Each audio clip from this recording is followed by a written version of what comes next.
Hello viewers, আশা করি সবাই ভালো আছেন, সুস্থ আছেন। আজকের টপিকস হচ্ছে this pages is not working. অর্থাৎ যখন আপনি কোনো সাইট ব্রাউজ করবেন তখন এই ইররটি আসছে, অর্থাৎ সেই সাইটটিতে আর প্রবেশ করা যাচ্ছে না। আপনি অন্যান্য অনেক সাইটে প্রবেশ করতে পারছেন, কিন্তু সেই স্পেসিফিক সাইটটিতে আপনি প্রবেশ করতে পারছেন না। তখন দেখবেন ওখানে আসে, হয়তো দেখবেন যে আপনি যদি ঢুকতে চান যে yahoo.com এসে তারপর redirected you to many times, তারপর নিচে দেখবেন যে একটা নির্দেশনা আছে, ট্রাই ক্লিনিং ককেজ। এখানে কিন্তু নির্দেশনা দিয়ে আছে, নির্দেশনা ফলো করলে কিন্তু হয়ে যায়, অনেকে সেই ফলোটা করে না। তারপর একটা ইরর দিয়ে আছে। তো যদি এইরকম আসে তাহলে আমরা মনে করি যে ইন্টারনেট কানেকশন নেই, অথবা ডেট টাইম ঠিক নেই জন্য ইন্টারনেট কানেকশন নেই, আরও অনেক অনেক সমস্যা আমরা মনে করি, কিন্তু আসলে এগুলো কিছুই না, খুব ছোট্ট একটা সমস্যা। এটা সমাধান অতি সহজ, সেটা এখন দেখাবো, সাথে থাকবে। আমরা প্র্যাকটিক্যালি দেখব। এখানে দেখতে পাচ্ছেন ইররটি।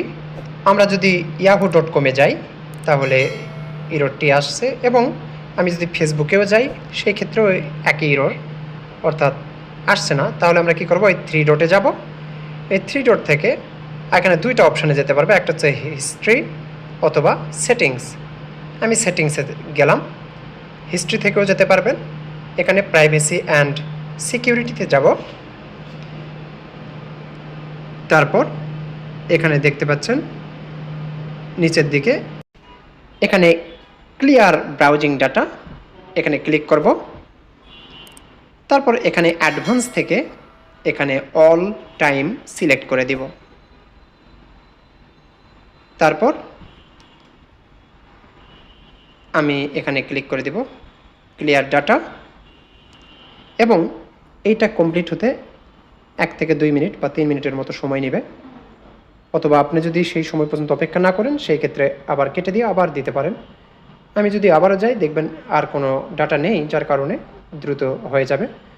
তো এখন যদি আমি ব্রাউজ করি সেম সাইট দিয়ে, অর্থাৎ yahoo.com দিয়ে যদি সার্চ করি, বা যেই সাইটে ঢুকলে আপনার সমস্যা হচ্ছে সেই সাইটটি দিয়ে যদি আমি সার্চ করি তাহলে চলে আসবে।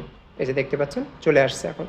তো এই ছিল ভিডিও। যদি ভিডিওটি ভালো লাগে অবশ্যই লাইক, কমেন্ট, শেয়ার করবেন আর সাবস্ক্রাইব করে সাথেই থাকবেন।